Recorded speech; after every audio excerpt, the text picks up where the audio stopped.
To call to order the meeting of Monday, April the 8th, and if the clerk would please take the roll. Councilmember Archibald? Here.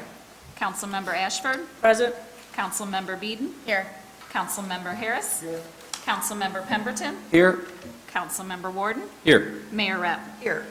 You have before you the minutes from the regular meeting of March 25th. Is there a motion to receive and file? So moved. Support. Jinx. Councilmember Pemberton and Councilmember Ashford. Okay. Is there any additions, deletions? All those in favor, please signify by saying aye. Aye. Any opposed? The minutes stand as submitted. We have one presentation tonight. If the clerk would please read that. Nancy Windsor, Rob Churchill, and Mark Neal will provide an update on McMorran Place.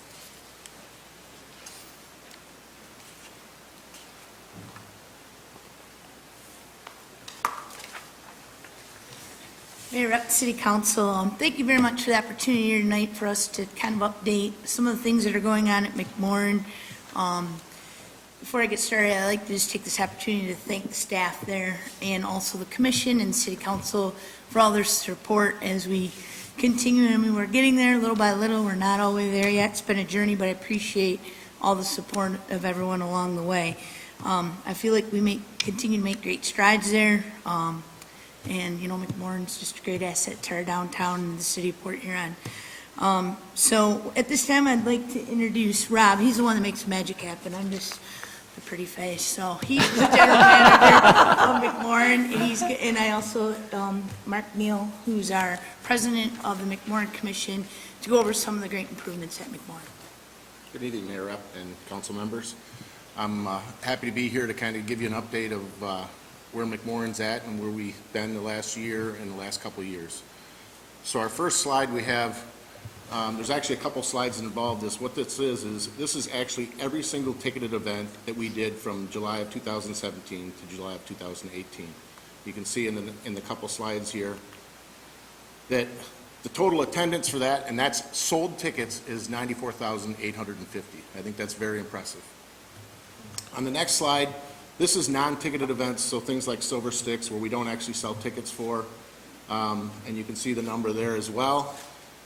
So you're looking at, we're bringing in almost 200,000 people to downtown Port Huron. I think that's pretty good for us. You know, it's up quite a bit from 4 or 5 years ago, but I think we're on the right track, and we're doing a really good job of bringing thousands and thousands of people to downtown Port Huron. So this is kind of I'm going to go through probably 6 or 7 slides here that shows some improvements that we're doing. As you know, that we had a donation from someone donating sound equipment and lighting equipment. We haven't really done the lighting equipment yet, but this shows, on the left side, you'll see the old equipment versus the new equipment on the right side. So that's the soundboard that we use for doing sound in the theater. On the left, you can see there's actually a video board that's on the left side there. Kind of hard to see up here, but maybe you can see it on the screens you have. And then on the right side, you can see the actual new video presentation that we have. So that screen is on stage. That's a very large screen. And then in the center is actually the projector that does that. This is also a donation that was donated to us in the last 6 months. That is a laser projector, so it's a nice system there. So on the left side, you can see before we put the carpet in the lobby, and also when it had the old concession stand. And then on the right side, you can see with the new carpet and the concession stand now inside the wall a little bit, and it's much cleaner, more open look, and a little more inviting. On the left side, you can see again the old stage. That's the actual stage in the theater. And then on the right side, you can see that we've updated the flooring of the stage, and also you can see some more sound equipment that was also donated. So in this picture, you can see down the aisle, which it's really hard to see up here, but you can see the old green carpet on the left side, and then the new improved carpet on the right side. It's really hard to see. I hope you guys can see it better up there. Mm-hmm. Okay, good. Again, same thing. On the left side, you can see the old stairwell going up to the mezzanine into the balcony versus the new carpet on the right side as well. A little more carpet here. I think this is the last carpet slide. So the left side, that's the main floor of the theater. And you can actually see the difference in the screens again in this picture. That's the old video wall versus the new screen on the right side. Gives you a little more perspective of the size of those. So this is a heat recovery system that we didn't have before. What this does, the unit on the left actually takes the discharge out of the ice compressors, which is extremely hot, and before we put it to the cooling tower, we run it through this exchanger, and then it creates free domestic hot water is basically what it does. So it's an isolated system that uses that discharge from the compressor to create domestic hot water without paying for it. On the right side, this is something that you guys approved last year. This is the new cooling tower that we use for the ice compressors. And what that does is it's made out of fiberglass versus our old metal unit that would get a lot of contaminants into the compressor and cause issues in our compressor. And it also keeps the water a little bit cooler, which keeps the temperature down. Anything running cooler runs better, it doesn't get too overheated. On the left, very left picture, you can see the picture of the old signage that was over the overhang outside of the arena. And then in the center, you can see that's the new signage that we have in there now. This is actually new last week. So this is something brand new. And then all the way to the right is a new kiosk that we have right out in front of the main doors of the arena. And that was also a donation by P&P Fire Extinguishers. And then this is just some improvements that we made over the last several years. Left, right pictures. I think the only one is the top right is actually a top-bottom picture. Everything else is left side versus right side.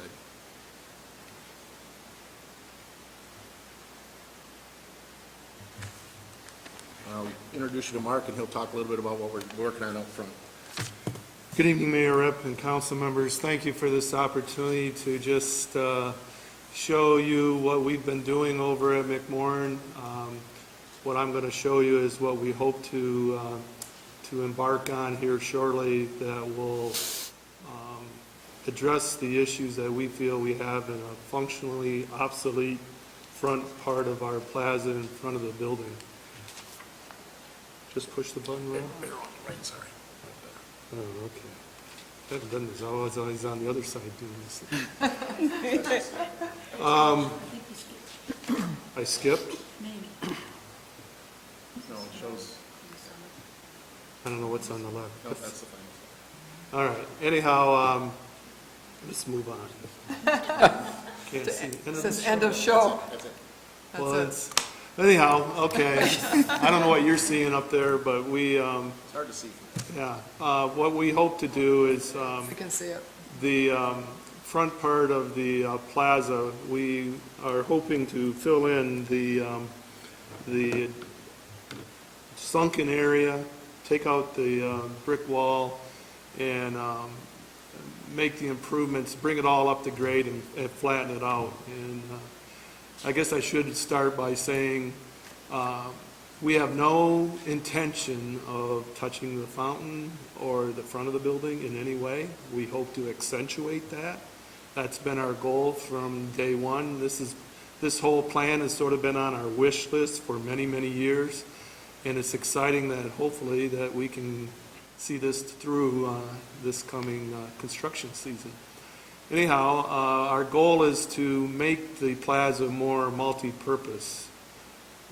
We hope to have some, during the summer months, have interactive water features that will be an interesting... oh, okay. Boy, that's good. Yeah, here we go. You'll see the interactive water features in the front center. That's going to lead right back to the fountain and the statues. On each side of that, we hope to have artificial turf, which we feel is more beneficial than real grass. That you can have activities on that without having the mess and the upkeep of real grass. We hope to have portable furniture, fire pit, everything that can make it a little bit more enjoyable to sit out there and spend some time. To the north or to the right, we hope to have a stage up on the northeast corner of that where we can have bands and entertainment through the summer months. To the south, we're going to still keep the seating, memorial seat and urn. That's going to remain. We hope to have some seating and everything sort of going to the south of the building, sort of tying into maybe the memorial room. We're hoping that will increase the opportunity to use the memorial room a little bit more, have some outside seating that will come to that. Under the whole plaza is going to be infrastructure that's going to allow us to have a tent similar to what we had for Chili Fest. We're going to have the electrical, all the tie downs and everything like that sunken, so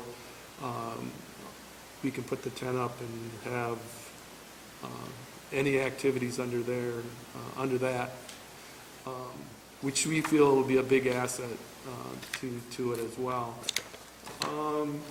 During the winter months, I don't know if we have a shot of that. Yeah, okay. We talked about having a rink, ice rink, but we ended up going with something we feel is unique. Not too many communities have this, is what we call a ribbon-type ice surface. It's going to be able to sort of work its way around the plaza area. We show the Christmas tree in front. It's going to be able to go around the Christmas tree. It's going to be approximately 10 to 12 feet wide. It's going to be refrigerated. Again, the infrastructure is going to be in place, so we won't have the issues of relying on Mother Nature to keep our outdoor rinks usable. This is going to be refrigerated, so it's going to be available, we hope, 3 or 4 months during the winter. I've heard people say, well, why do you want to put an ice rink or ice ribbon out in front of the building when you have ice inside the building? Well, this is an opportunity for people that just want to come down and skate. You don't have to worry about what time is open skate or anything on that order. It will be available for people, the public, just to go enjoy. We're going to have skate rentals, concession stand, different things like that. So it's going to be, again, a very multi-purpose facility is what our goal is when we get done. So I think we are trying to create a town square atmosphere for the city of Port Huron. And I think what this does is checks all the boxes off for us. And so we're just hoping we can get it started this construction season so people can start enjoying it. So I'm open to any questions if anyone has anything. Does anyone have any questions for Mark? Mayor, Councilmember Ward? hey, Mark, just for the winter, this, on the north side, this kind of like a, you mentioned it was like an enclosed area for There's going to be seating or? restrooms, Scott, and there's going to be a place where we can rent skates from. It'll be heated? Yeah, Or- it's probably heated because of the restrooms, right? Yeah, that section will be heated. Yeah. Yeah, so they're going to be able to come right downtown, walk over there and rent skates and then go out, just skate around a little bit? It's going to be Bring great. your own skate. Yeah. Thank you. Yeah, that's what we're. It's outstanding. We're just hoping a place where people will gather and just enjoy the whole function of the facility, so. And this is going over that turf?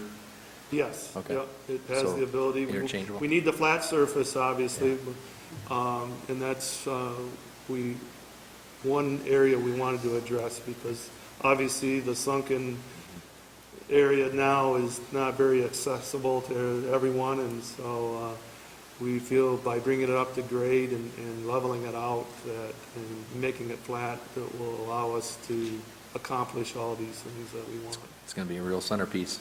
Yeah, that's, again, It's awesome. we're really excited about it. It's, like I said, it's been on our wish list since all of us that sit on the commission sort of started brainstorming many years ago, and to see it on paper and hopefully for real here in the future, it's exciting. And I hope everyone else has the same excitement. So. Yep. Thank you. It's great improvements. I mean, absolutely. It's, a lot of things have been talked about for a lot of years, and they're plugging, you guys are plugging along and getting it done, and to be congratulated on that. I just Great. want to echo too what Nancy said. We appreciate the support of the council. Administration has been right there with us every step of the way. And if we didn't have the support of both of you, none of this would happen. The improvements that we've made before, we feel real honored that we've upgraded the facility. We still have plenty to do, but we're bringing the first-class facility to the city of Port Huron, and we're excited about it. Thank you. So are we. Yeah. Thank you.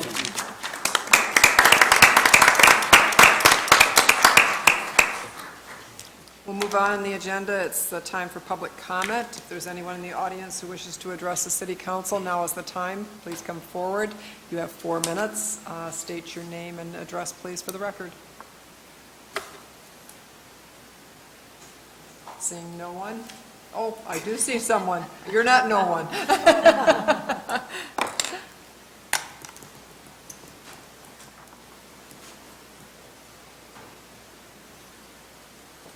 Hey, Rep. City Council, City Manager Freed.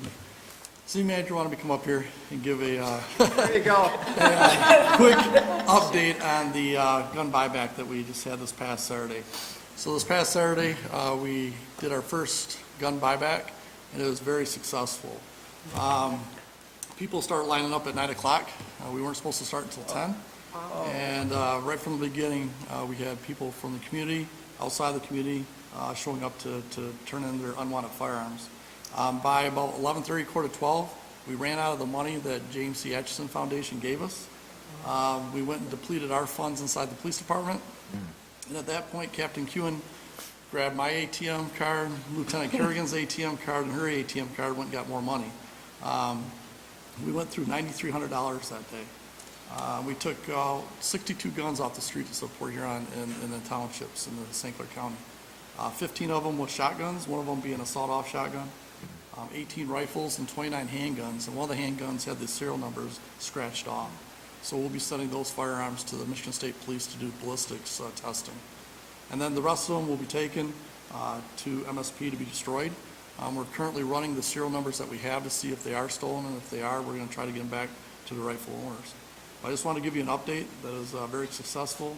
The citizens' comments were very, very positive. They were grateful that we did this. One lady indicated that she had a 10-year-old grandson at home and didn't want this gun to get in his hand, and they were just very grateful that we did it. So talking to Donna Neester from the James C. Atchison Foundation, she wants to make this an annual event, and I agree with her. And I think next year we're going to open it up county-wide so anybody can bring their firearms, and we'll take custody of them and properly destroy them. So I just want to give you an update on that. Thank you. Wonderful success. Thanks. Yes, thank you. Is there anyone else in the audience that wishes to address the city council this evening? I'll declare public comment closed. We'll move on to communications and petitions. Receive and file the notification from the Michigan Liquor Control Commission that an application has been received to transfer ownership of a 2018 SDD and SDM licensed business with Sunday sales permit located at 2741 Pine Grove Avenue to LMAM Liquor Incorporated. Is there a motion? So moved. Archibald, is there a Support. second? Councilmember Ashford, is there any discussion? We will take the vote. Councilmember Archibald? Yes. Councilmember Ashford? Yes. Councilmember Beeden? Yes. Councilmember Harris? Yes. Councilmember Pemberton? Yes. Councilmember Warden? Yes. Mayor Rett. Yes. We'll move on to resolutions. Number 1, please. Authorizing 11 payments. Is there a motion? So moved. Councilmember Pemberton, is there a second? Second. Mayor Pro Tem Ashford, is there any discussion? Ashford. I didn't say Ashford. I did say it, didn't it? Archibald. I'm looking Like a down at it. ventriloquist. not- Yeah, there you go. Yeah, not bad. You're all right. Yeah, I know. Anyways, is there any discussion? Yeah, you know, I always wanted to ask this. I know we have to pay our bills because we pay our bills, but there's some monitoring process goes on in between point A and Z when we pay them, or we just pay?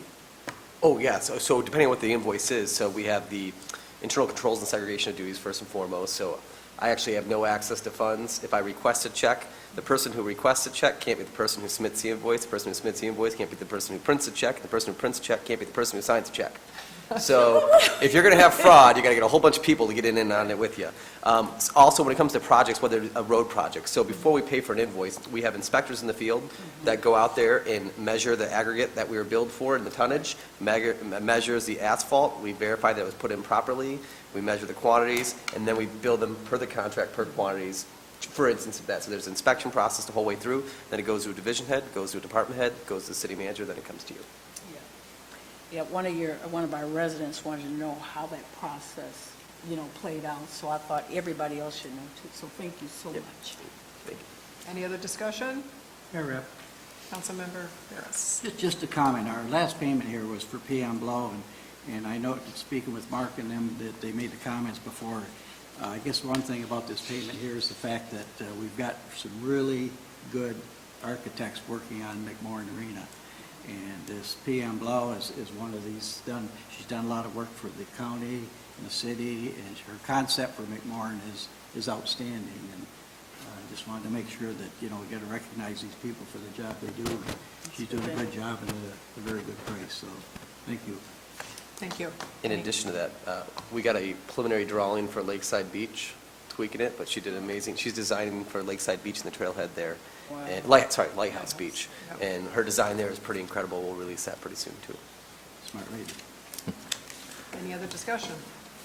We'll take the vote. Councilmember Ashford? Yes, Councilmember Beeden? Yes. Councilmember Harris? Yes.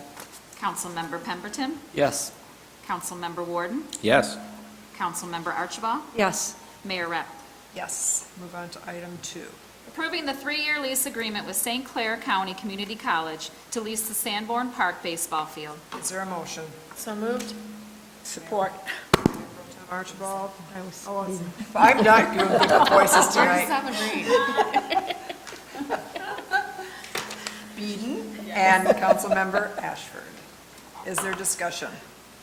Madam Mayor, if I could give an explanation real quick on the agreement. So there's a couple things that we were factoring into this agreement. So first and foremost, the baseball field at Sanborn Park is only used by Parks and Recreation about 10 to 15 times a year, and a pre-scheduled time for some of their programming. It's also used by one league, but the majority of use, the vast majority of use, is St. Clair Community College. However, the city of Port Huron pays all the maintenance and labor costs that go into it. It's a total cost between $14,000 and $16,000 a year. And the primary user is the college. And so it's really not fair to us to be paying the maintenance costs on a field that they're using. And so in talking with community college, they had discussed that, they would like to enhance, to have a more collegiate field, meaning nicer stands, nicer announcers booth, to really make it a collegiate level standard field. And to do that, they would need some type of lease agreement to begin investing capital dollars in that. And so discussing with the mayor and some of you, we had talked about what are some of the concerns, what would we find acceptable. And the first and foremost concern was we wanted to ensure that we maintained public access and public use of that field. So Parks and Recreation, who is using that field, that they would be guaranteed to continue using that field for programming in the summertime. The second was ensuring that the league that we already committed to that uses it has access to that field. And the third thing was we wanted the short term. They had originally requested a lengthy lease, and we didn't feel that was appropriate. Let's get into this slowly. So what you have here is a lease that honors and recognizes the Parks and Recreation programming dates on an annual basis, maintains our commitment to I believe it's the Great Lakes, whatever the league's name is in there, and then also is a 3-year agreement that is terminated with 6 months' notice. So the reason for that is we go through a season and it doesn't go well. Either one of the parties aren't happy. We're not happy with the way the field's working out, and they're not happy with it. We can terminate over the winter months and make them find alternative plans for the following season. So that 6 months date is kind of intentional. They will maintain at all their costs the operation and maintenance of that facility, which will save us between $14,000 and $16,000 a year. So this is a really good collaborative agreement that brings the cost savings while maintaining the interest of the public. And it is only for 3 years. Thank you. Is there questions? Mayor, Councilmember Ashford. under section 11, it says the capital improvements, during the termination of the lease agreement, they are going to, I guess, remove all their items. Yeah, if they pay for, $100,000 in new bleachers, if we terminate, they can take their bleachers and go home. Okay, in the meantime, what happened to the bleachers that are there? We're going to put those in They're not, storage? can we reuse them? Not in great a condition. Yeah, they're not in that great a condition. So we'll have to buy new ones Yeah. because this is awful cheap. Seemed like they were, like when you buying a house or renting a house and you can't take the other fixtures and things have to stay there. So I kind of question that, but. Well, I think they recognize that the current facility needs significant capital investment, and we don't have the money to do it. No. And so if they're going to invest in the dollars, if I was going to rent a house and put a brand-new refrigerator in it, I want to know if I left, I could take the fridge with me, and that's kind of the same idea here. But that's the reason for it. Well, that could be seen both ways, just like we just did with the McMorran, when they invested in the sound system. So, that's what I Understood. was referencing. Okay. I would assume they'd have no need for them and would probably come up with some arrangement to, Right. yeah. at Well, that we have to point. say something to let Yeah. it know and just Yeah. don't take it for granted that we Yeah. certainly would appreciate that out of the, You bring up a good Thanks. point. One of the things, before they do any capital projects there, they must receive notice and approval from the city. So Nancy Windsor will approve anything that goes in there. Oh, okay. And that could be part of, Yep. yeah. Oh, okay, thank you. Any other discussion, questions? Mayor Rep. Councilmember Warden? Yeah, I was excited to hear, the St. Clair Community College SC4. We're very proud of them. They use that field. And when these discussions, at least initially started to come up, I guess the intent is, hey, they want to improve it, which is, city taxpayers have been the burden on this thing, and I think there's the college has basically been paying a little bit of rent, so to say, for the use over the years. I just have a couple, reviewing the actual agreement itself, the terms of the agreement, I just have a few things that I thought when I read through it. Just some basic background on this thing. The City of Port Huron taxpayers, we own Sanborn baseball field.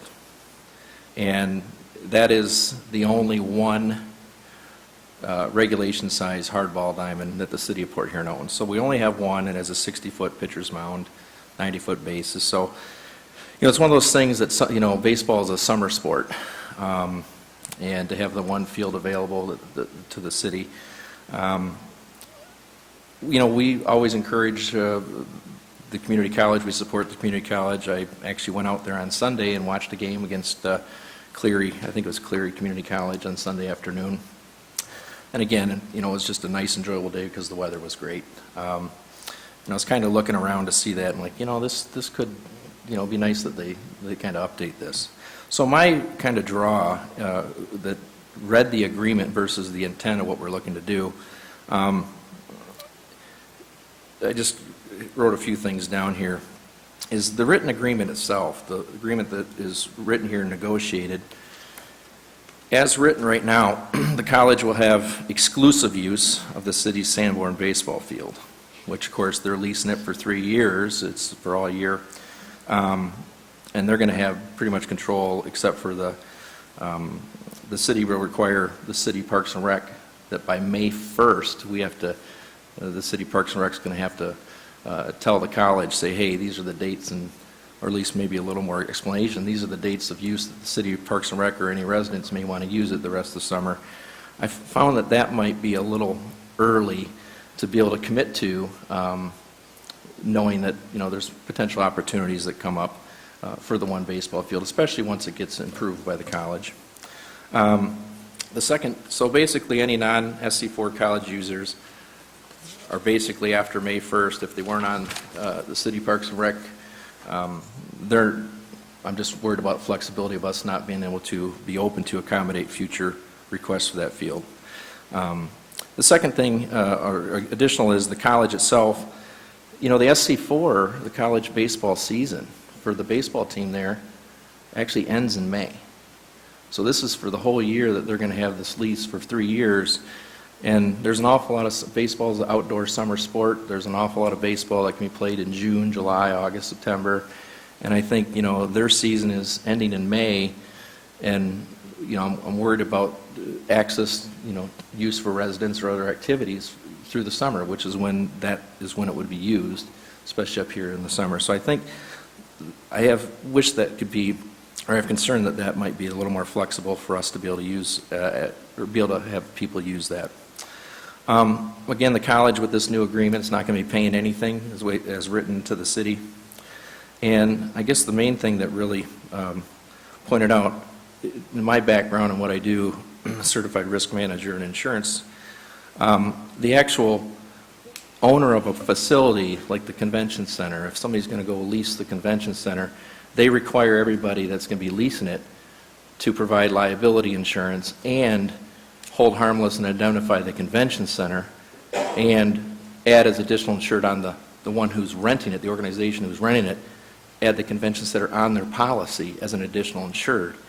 The way this is written, it actually, the city, we own the land, but it's written that the city, the landowner, were required to provide the liability insurance and were required to hold harmless and indemnify the college, and then the city of Port Huron taxpayers, they're requiring us to add them as additional insured on our policy.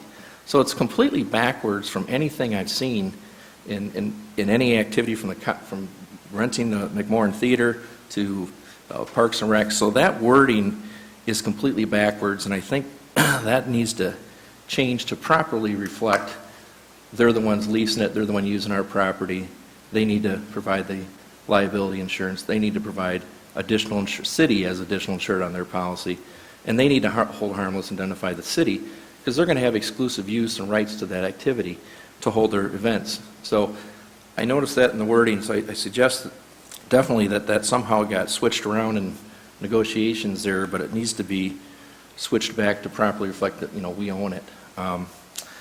So the other thing is, again, just, we support the college. I think it's great. An interest in helping them improve the Sanborn baseball field. I noticed in here they're going to be able to have the rights to sell sponsorship and signs and host events. That's great. I think somewhere in here, just as I guess to respect the city of Port Huron residents, maybe we should be at least allowed or written in there that the field could still say City of Port Huron, Sanborn Field, proud home of SC4. I mean, there's got to not have any potential recognition of that field as owned by the city and the city residents and taxpayers. I just saw that as let's have that put in there.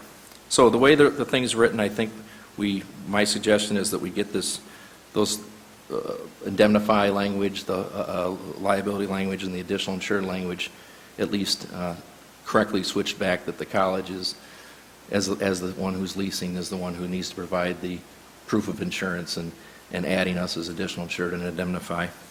And the only other thing is, hey, let's see how this goes, and I wish there would be a little more flexibility that May 1st date might be moved back, to help, just in case something comes up that we have an opportunity to bring to town, maybe a baseball tournament or some type of an event, and we didn't know about it till after May 1st. I think we should be allowing us as the city Parks and Recs to have a little caveat there and the city manager to say, hey, we want to bring this thing in town and use the field. Those are some concerns I have. Madam Mayor, if I can address those. Believe it or not, when I was negotiating an agreement for one of our parks, the first conversation I had was with our Parks and Recreation Director, was on schedules. Can we produce an annual schedule for events at that park before May 1st? That schedule's already done now. It's typically done before the brochures even go out for our spring Parks and Recreation Guide and summer Parks and Recreation Guide. May 1st is more than doable. As for the season ending, they have training and summer camps all year round for these collegiate baseball teams. As well as you mentioned that they're free, we're not charging them, but we're currently losing $14,000 to $16,000 a year on that park, pretty much using just 90% use by SC4. One of the things you always allowed us on was we should pay more for unfunded liabilities, but I've never heard of cost savings. This is a collaborative cost saving that we can help put towards our unfunded liabilities. As for the liability, we are the property owners, and we have to maintain the property and liability insurance on that policy. This college also carries with them $5 million of liability insurance for any collegiate activities that go with their sports. Their events, their activities are covered by their insurance as well. So they are fully insured. Yeah, just the wording in the agreement needs to be, I'll point it out to you so you know what I'm No, I referencing here. recognize the wording. Well, I know we carry it because we carry it anyway, but the hold harmless and indemnify should be switched. Again, where are we at here? It's paragraph 14. Todd, would you like to speak to that? Yeah. Before here it is. Before Todd comes up and addresses this, we have waived conflict because Todd represents both SC4 Yeah. and the college. He is not going to advise, he is just a scriber tonight, so he could be very limited on what he can discuss with us, Yeah. Like, So, if Todd. anything. So Todd, Yeah, just to clarify what City Manager Freed indicated, we do represent SC4, so this is an agreement that we were not involved in, and we have a conflict, so I can't give you legal advice on the contract. Okay. Since we also represent SC4.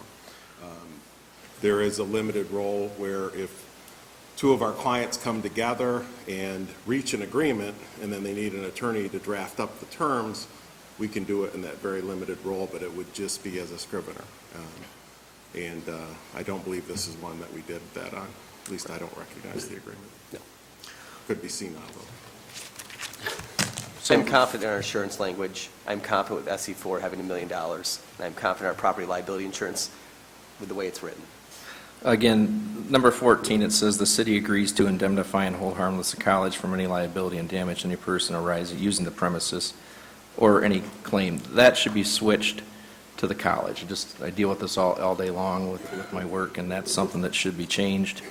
And then again, they could have a $5 million, $10 million, but the college should be adding the city on as an additional insured on their liability policy. That's pretty standard practice, and I think that's something that should not be a real barrier to negotiations. It's very common for even anybody, anytime somebody uses the facility at the college, they require the organization to provide liability and do that exact same language, add the college on theirs when they're renting their space. That's not accurate, nor is it accurate about the convention center. You are not required to bring out your own insurance policy when you rent the convention center. Yes, you are. Yes, you are. I do it all day long. I wasn't required to. Yeah, We just were. Okay, Rotary wasn't required to. yeah. Well, again, I deal with it every day, so I was trying to give you that background that we're producing I'm that constantly. fine with adding the city to the college plan. I think it should go both ways, should it not? So when we're using the facility, we should be holding them, the hold harmless for them, and when they're using it, it should be a hold harmless for us. We both need to have it. Okay. If we're both going to be using the facility. So do you want to So- put the agreement contingent on that language being changed or approval of the attorney? I would say that we could. I would say we could do it contingent on. So So why, we move it. why don't, I want to make sure I get the language right. So what I'm going to do is I'm going to reach out to our special counsel on this, which would be Greg Stremmers, to rewrite the insurance language. Pending approval from Greg Stremmers, our special counsel, do I have approval to sign is what I would need. So if Greg Stremmers reads it and adds language to it, do I need to bring it back, or are you fine with Greg Stremmers negotiating the insurance language? I'm just trying to think logistically, because the season's going to start. That's what I'm getting nervous about. So you're looking for a motion that says we'll approve it contingent on Greg the Stremmers hold signing harmless, off on and it. insurance goes both ways, and Greg Strummer signs off on that. I'll make that motion. Okay. Well, the motion's already been made to Oh, yeah. approve the agreement, so that would be, we can either go back to Councilmember Beeden, who made the It could just motion, be a and she can friendly add it to amendment, it, yeah. and then seconded. As a friendly amendment, and I'm the seconder. Let me, Sure. She'll make that amendment. I'll support that. So the motion is to approve the agreement contingent upon switching those two sections to the proper having level. I don't- it looked Well, I at, don't not, wanna we're say not switch. making. I don't want to a switch because I disagree with that. I think Greg will say We're what going he to said. have it reviewed by the attorney for the proper wording. Okay, well, I definitely would like to see it when it comes back. I think we It's my should all get a motion. copy of it. Oh, yeah. But yes. What I'm questioning is, if Greg Stremmers, and I'm not saying switching language, I want the lawyer to tell me what to Yes. sign. If Greg Stremmers negotiates the change in insurance language is acceptable to college, I'll send you all a copy, but I need authorization to sign whatever changes, or if I just bring it back. If which would there's be- any questions beyond that, then I would like it come back to council. Okay. For clarification, you're not asking him, is this language, Okay. Okay, asking you for are proper saying- language. I'll tell Greg to go in and make sure it's say right. what we think, and are we adding in Correct, Yeah. the second one? correct. Okay. Yeah, let me just make one point there, that the SC4 season has already been going on, Yeah. and it's not like something that season's going to start. They've already been playing, and it actually ends in May. So these type of agreements you go into, just getting it correct in best interest of the city taxpayers would be my interest in this. Thank you. To note where the SE4 has been going forward, but they've been incurring maintenance cost, and we have held off on maintaining that facility. They are currently maintaining it. If this agreement doesn't get signed, then we'll have to take over maintenance cost. Well, I appreciate them doing it. I'm full support of them wanting to help out with the field and updating it and being a collaborative partner with the city taxpayers of Port Huron. To rush into something that I see was so exact opposite from what is common that I see in practice, I think it needs to be, make sure it's approved by both parties and brought back to us. One thing I'd like to say as well is we send out the council packet the Thursday before the meeting for this specific reason.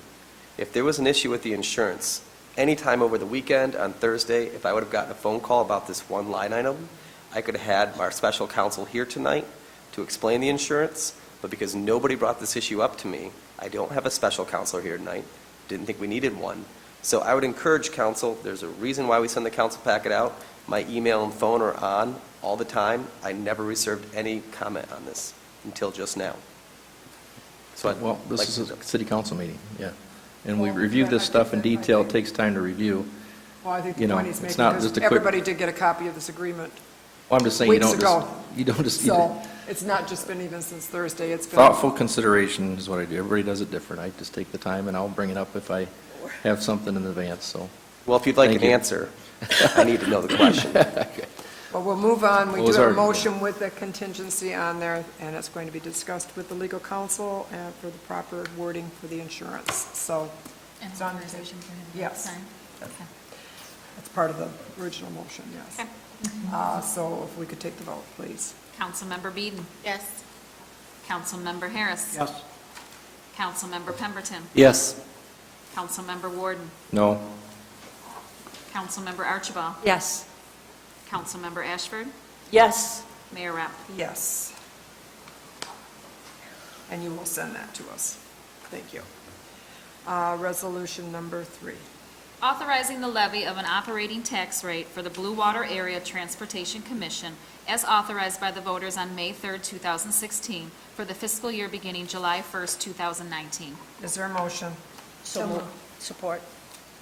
Mayor Pro Tem Archibald and Councilmember Ashford. Is there discussion? I don't have a discussion item, but I'd like to urge the council to support this resolution on behalf of Blue Water Transportation. I think in the past I have informed you. What happened? I thought I made the wrong. It was Sherry. See, now Thought she's it was you. confused. Sorry Now I'm about that. confused. We're both confused, don't mind us. Monday. What's wrong with your side of the? I don't know, something wrong with this side of the table. Okay.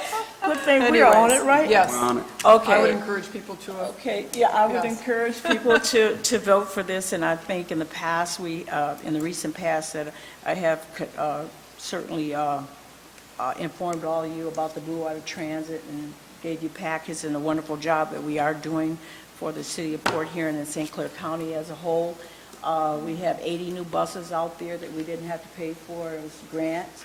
And we also have 2 new electric buses, and Jim Wilson and also the assistant, Dave McElroy and his staff, they run a wonderful, wonderful, efficient, and certainly receptive to all of our St. Clair County. So the residents out there, we want you to continue to support our transportation, because it's a class act, thank you. okay? So thank you very much. There's no other discussion, we'll take the vote. Councilmember Harris. Yes. Councilmember Pemberton. Yes. Councilmember Warden. yes. Councilmember Archibald. Yes. Councilmember Ashford. Yes, Councilmember Beeden. Yes. Mayor Rapp. Yes. Thank you. Item 4. Approving the reappointment of Alan Kutcher, James Fisher, and Michaela Kohlsman to the Sister City Commission with terms to expire April 12th, 2022. Is there a motion? So moved. Councilmember Pemberton, is there a second? Second. Councilmember Harris. Is there discussion? We'll take the vote. Councilmember Pemberton. Yes. Councilmember Warden. Yes. Councilmember Archibald. Yes. Councilmember Ashford. Yes. Councilmember Beeden. Yes. Councilmember Harris. Yes. Mayor Rep. Yes. Ordinances. An ordinance to amend Chapter 36 Parks and Recreation, Article 1 General of the Port Huron Code of Ordinances for the purpose of establishing consistent closing hours for all city parks and pool premises. Is there a motion? So move. Councilmember Ashford, is there a second? Support. Councilmember Pemberton, is there discussion? Madam Mayor, if I could give a quick explanation. The last time we brought this to you in the fall, it was politely poo-pooed. It wasn't ready for prime time. So tonight I bring out for a second attempt, hopefully for better luck. We heard the concerns of many of you. We heard the concerns of the community about the proposed park plan. So we've brought a much simpler, common sense approach that the parks will essentially be open from dusk to dawn, except where lit, because you have lights at the baseball fields, you have lights at the tennis courts. Where else am I missing lights? Little turnouts. Little turnouts, probably at the skate park when that's done. So anyways, it is dusk to dawn, except we're lit, and then 11 o'clock after that. Just going to put that out there. Yes, I read it. Nancy, do you have anything you want to say about it? No. She's going to wait to see the response first, then she'll come up. Yeah, No, that was that was. a good change from what it was last fall, so I appreciate looking into it. Is there any discussion from council? Mayor Rep, just Councilmember a Harris. comment, we work closely on a lot of issues with the Portland Area School District and stuff, and a lot of times there's a misconception of what's a school property that's a recreation area and what is our parks and recreation. And I think it'd be nice if with the approval of this, if we could join with the Portland Area School District and see if they'll help us enact a similar type of plan for their playgrounds and stuff. I just think it makes common sense for both parties to look at this. Certainly a conversation I can have with Mr. Kane. I think so. Good idea. Anything else? Mayor Rep? Councilmember Warden. Yeah, I just want to, again, from the first draft till now, I appreciate a lot of the probably hard thought, what are we going to do with this thing for the all season, all year round for all these parks? So I think it's an improvement. I see that the dusk to dawn, but also the 11 p.m.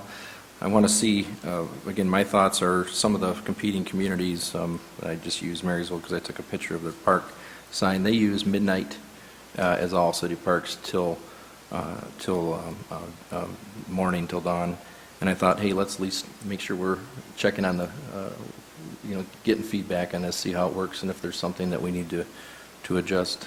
If this gets enacted, we need to take that into consideration. Any other discussion? Madam Mayor, I'd just like to point out, for those people who say we rubber stamp decisions, there's a reason why we have 2 readings for ordinances. It's because we introduce a reading, we are politely told that it's, to go try again, and we bring it back for another reading, which is great change. So this is an excellent example how we can take community feedback and make meaningful changes to what we propose, and it does happen. Thank you. We can take the vote. Councilmember Warden? Yes. Councilmember Archibald? Yes. Councilmember Ashford? Yes. Councilmember Beeden? Yes. Councilmember Harris? Yes. Councilmember Pemberton? Yes. Mayor Rep. Yes. That concludes our regular agenda. A couple of things. First of all, I just, our community suffered a loss with great ambassador Rock Stevens over the weekend. So on behalf of the council, I certainly send our condolences to Gail and his family. It's quite a loss. And second thing is the city council is invited to tour the Blue Water View condos tomorrow night. If you are interested, it's at 6 p.m. and you just need to be at the gate on Glenwood. You don't have to RSVP ahead of time, but if you want to tour the condos, just be at the gate at 6 p.m. James was, pardon me? At the gate? At the gate on Glenwood. That's where and Natalie- James went today. Yes, so- Natalie and I got a quick tour, and you can't see past the Vis Queen, but there's windows there, and it's all studded out, and it's impressive to walk through. A little out of my wheelhouse, but someone will be able to buy it. And we hope they do. They do. They sold a couple last week. That's good. So. That's very good news. That's all I have. Is there anything else to come before the council? Mayor Rep? Just a quick announcement again. I just want to say that stopping by the ball field there just on yesterday, Sunday afternoon, and seeing, our own college. I think they did very well in the 2 games there. Friendly crowd, small but very friendly, and I thought, boy, it's sure going to be great if they, can do something that would make us all prouder and take over that as far as some improvements on that. On the, I think the Port Huron Prowlers, I think their playoffs start, I think it's this Friday is the start of the playoffs. Again, season's pretty much over. Now they're playing the first place team. They made the playoff cut. Best of 3 series, and I think the home game is Friday only. Friday at 7, and then they have to go out of town because they're playing the first place team for the best of 3 series, the other 2 games. So wanted to make that announcement and also compliment Councilmember Archibald on all the, again, the pinwheels again. It's just wonderful to see as we drive through the town and so much spinning and activity. And also on the way over here, I wanted to compliment, I stopped right at Water Street there before I came over the bridge, and there was a young couple, excited as can be, just got on a Zagster there, and we're excited to start riding around our city. So I thought, just noticing that, I'm like, man, it just makes my goosebumps that we have so many good things, and wanted to give feedback to that. Thank you. Thank you. Anybody else? Is there a motion to adjourn? So moved. You always do it, so I just